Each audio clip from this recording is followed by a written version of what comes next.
Hey, I'm 𝗥𝗲𝗹𝗟, your real-life English fluency coach.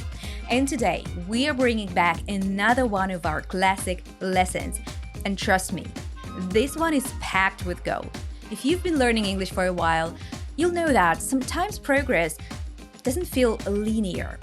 You might have moments of big improvement, then long plateaus where you wonder what you're missing. So in this lesson, I'm bringing you Andrea breaks down the practices that separate intermediate learners from truly advanced speakers and how you can start closing that gap right now. What's great about this one is that it's not about memorizing more grammar or studying harder. It's about shifting the way you listen, speak, and think in English. So let's jump into it. Maybe when you were a beginner, you felt like your English improved really fast. In just a few months, your English got better and you started to feel more confident. But now, for some reason, you feel stuck at intermediate level. No matter what you do, your English never seems to get better. Maybe you feel frustrated because while you can watch movies in English, you still need the subtitles. Maybe you understand every single word in a sentence, but you feel lost because you can't understand the actual meaning of that sentence. Or maybe you have tried everything. Courses, books, methods, schools, but nothing has worked. If you are an intermediate learner who wants to break free and finally get to an advanced, fluent level of English, stick around because this video is for you. By the end of this video, you will have a more clear vision of what to do if you want to take your English to a true advanced level. You will learn the exact things you should focus on in order to become an advanced speaker of English. But before we start, make sure you join our community of over 300,000 learners who, just like you, are ready to take their English to the next level. Just hit the subscribe button below to join the global conversation.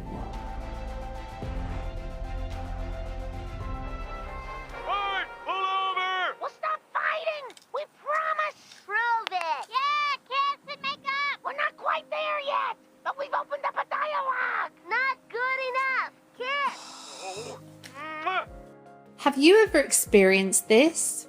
You're watching your favorite TV series with subtitles in English and you can understand it just fine. Maybe you don't understand every single word, but you can follow the story and enjoy the show. However, the minute you remove the subtitles to test your listening, something terrifying happens. You can't understand anything. Suddenly, you feel like a beginner again, or worse, you feel like an imposter, like someone who still doesn't know English even after studying for years. What is going on here? Believe it or not, every intermediate learner experiences this, and that's absolutely normal. It's part of the process when learning another language. In time, your listening skills will catch up with your reading skills if you continue to study and don't give up. But let me give you a couple of tips that can help you overcome this faster.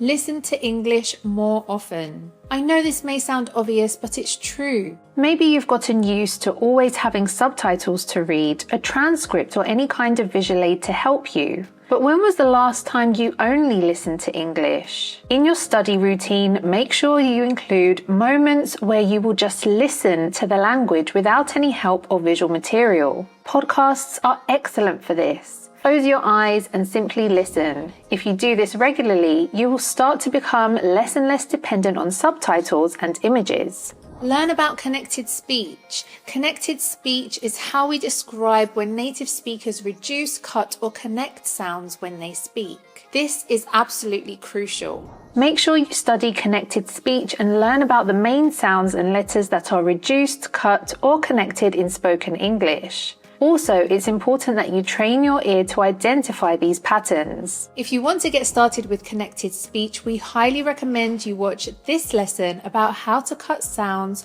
when you speak English.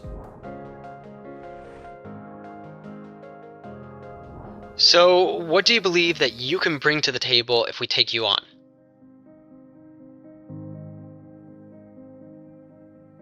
Could you repeat the question, please?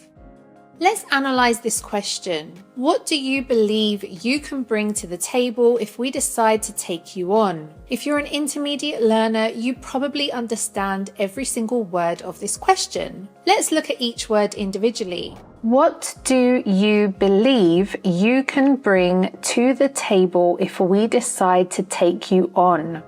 These are pretty easy words, aren't they? However, can you understand the meaning of this question? Here we have an idiom, to bring to the table, and a phrasal verb, to take you on. To bring something to the table means to contribute something of value to a discussion, project, etc. In this context of a job interview, the interviewer wants to know what contributions the potential employee will make if she gets the job. This phrase is an idiom. An idiom is a phrase or expression that can't be understood literally. If you feel stuck in your English, learning idioms can be a game changer for you. These are expressions that natives use regularly. By learning more idioms, you will be able to better understand natives and sound more like a native yourself. To take someone on is a phrasal verb that means to hire or employ someone. In other words, to give someone a job. If we rephrase this question, we have something like, what contributions can you bring to our team if we decide to give you the job? Much better, right? Notice that while the idea expressed in both versions is the same, you would probably understand one better than the other. This is why learning more idioms and phrasal verbs can be the difference between becoming an advanced speaker of English or staying forever stuck at intermediate level. If you focus your efforts on improving your vocabulary with idioms, phrasal verbs, and groups of words, word chunks, you will definitely feel that your English is getting better again.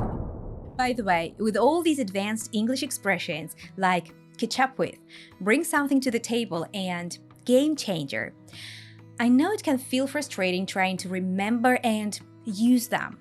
If you wanted to speak naturally, it's not enough to just take note of them.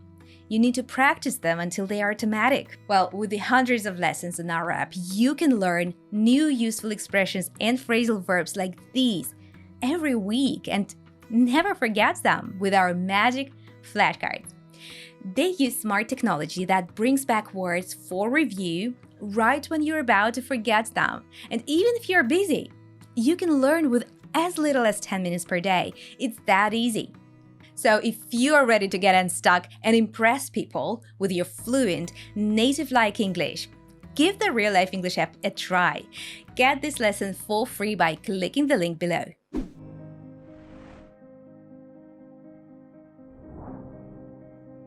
I've tried everything, but I feel like my English is not getting better no matter what I do. I think I'm going to give up.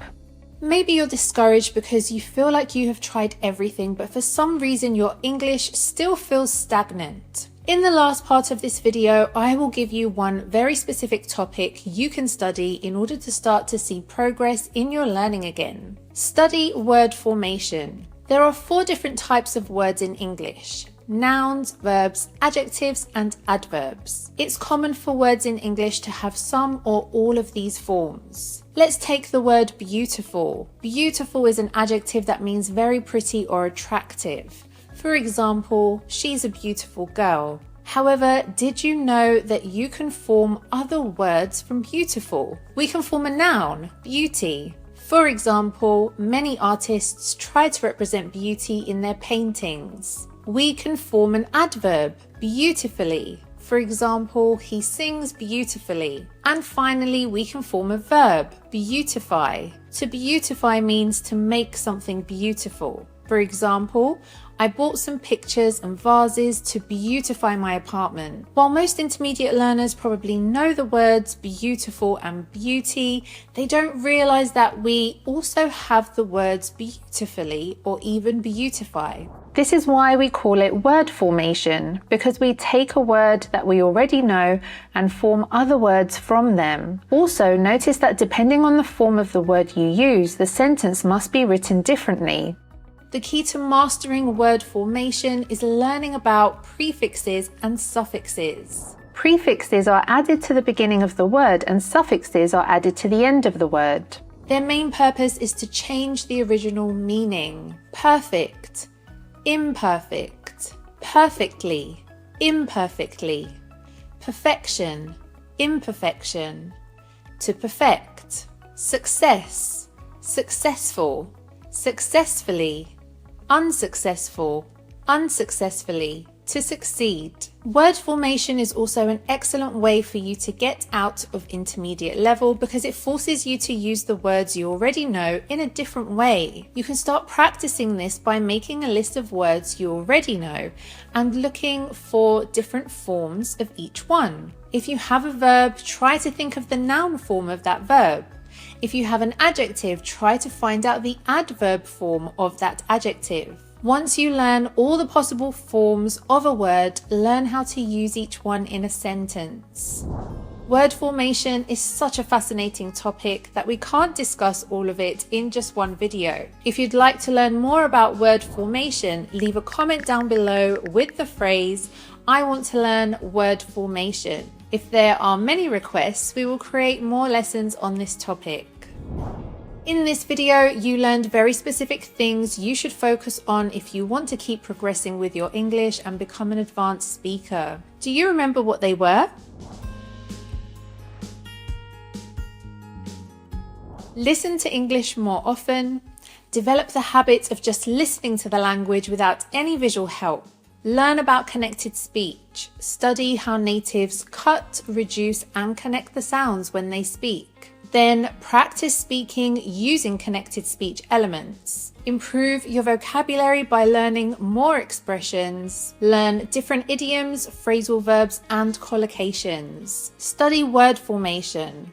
Learn how to use prefixes and suffixes to form new words from the words you already know. And here's the list of the 5 new words and expressions from this lesson in case you want to take a screenshot.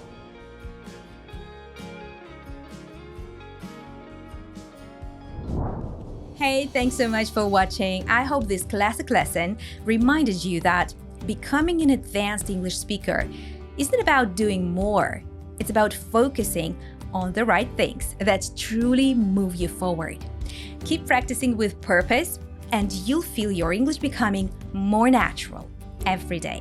And if you want to master the expressions you learned today, like to bring something to the table or take someone on, I highly recommend you practice them using the RealLife app. It's the best way to expand your vocabulary and become a natural English speaker in just 10-15 minutes a day.